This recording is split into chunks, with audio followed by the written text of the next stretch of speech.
If you're a leader, you have to understand why it's so important to state new information in meaningful and relevant terms to your audience.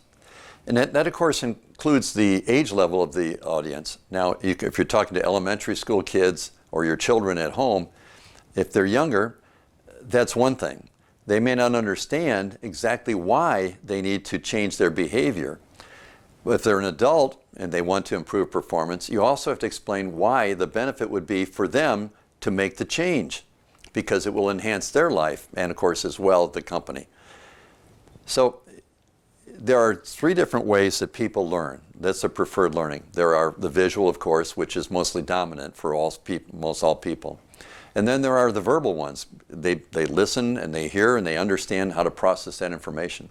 But then there are also the kinesthetic cues. If you're teaching a sports skill, it might be the feel for the water pressure if you're teaching swimming, or the feel in a basketball shot, or writing an artistic circle, or a painting.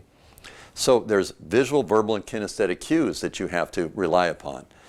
But again, if you have some prior knowledge that you know your learner already has stored in their brain and their information, then you want to associate to that so that they can then grab the new information and make it meaningful and relevant in their lives. That makes it intrinsic. If you tell them it's important, oh yeah, right, it's important.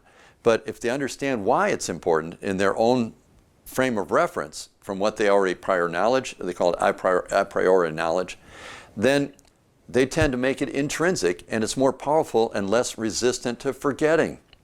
And that's what you want. If you're going to learn, you got to continue to learn and remember what it is that you've learned.